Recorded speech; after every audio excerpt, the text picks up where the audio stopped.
नमस्कार, आदाब, सलाम वालेकुम। स्वागत है मेरे फिर से एक बार खुर्शीद ब्लॉग में। तो आज मैं आपको लोगों को बताने वाला हूं कि प्रॉपरली स्टोर कीपर का काम कैसा होता है। अभी मैं सेंट्रल अफ्रीका कोंगो में हूं और यहां का स्टोर कीपर का काम बताता हूं कैसे होता है।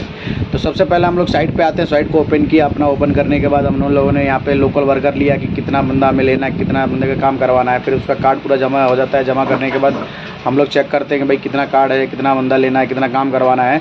फिर कार्ड सेंट्रल अफ्रीका में स्टोर कीपर का काम ऐसा होता है। हम लोग वीकली में 2 बार रिक्वायरमेंट डालते हैं। अपना डिपो चेक करते हैं कि कौन कौन सा माल अपना ख़त्म हो चुका है, तो वो रिक्वायरमेंट हम लोग डालते हैं। फिर यहाँ लोकल से अपना सामान आता है। जैसे हम लोगों ने सीमेंट का रिक्वायरमेंट डाला तो सप्लायर की तरफ से डायरेक्ट अपनी 850 की गाड़ी आती है। गाड़ी को आई, पार्किंग करवाया। पार्किंग करवाने के बाद एक एक पीस काउंट किया। काउंट करने के बाद उसको सही तरीके से रख दिया। फिर जैसे हम लोग मान लीजिए कि हमने सैंड का रिक्वायरमेंट डाला।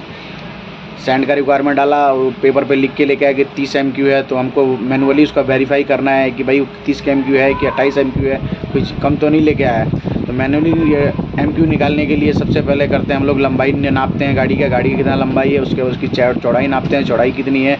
फिर सबसे ऊपर टॉप पे चढ़ करके फिर हम लोग उसकी गहराई नापते हैं कि गहराई कितनी है उसकी।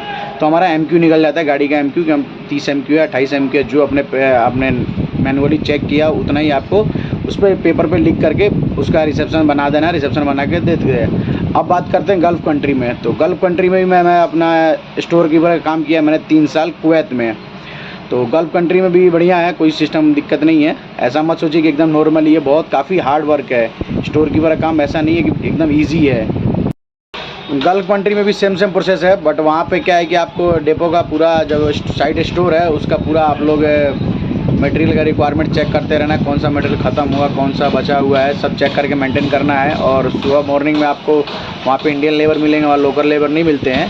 बट अफ्रीका में क्या है कि लोकल लेबर मिलते हैं और वहाँ लोकल लेबर अपना सबको इंडियन ही भाई रहते हैं। तो सुबह में मॉर्निंग में आपको जो भी सामान इशू करना है, जैसे मशीन हो गया, ये सब मशीन लिख करके इशू करना है, उनको देना है और शाम को फिर जमा करवा लेना है। तो गल्फ़ कंट्री में बढ़िया है और सेंट्रल अफ्रीका में बढ़िया है। बस इतना आप ईजी मत समझिए, ईजी नहीं है, काफ़ी टफ काम है। पेपर वर्क करते थे, लेकिन अब हमें कंपनी ने टैब दे दिया। टैब के हिसाब से काम करते हैं। जितना भी माल आया इसके अंदर एंट्री किया कि उसका रिसेप्शन हमने बनाया कि एंट्री कर लिया। फिर पर डे में जो भी जैसे यूज़ होता है सामान, कुछ भी मटेरियल, छोटा से छोटा मटेरियल हम लोग इशू करते हैं। इशू करने के बाद फिर वो मटेरियल बाहर जाता है यूज़ के लिए, फिर वो यूज़ हो जाता है। उसके बाद बाहर से हम लोग सप्लायर से सीमेंट आता है। सीमेंट को हमने काउंटिंग करना है, कितना माल आया कितना नहीं आया।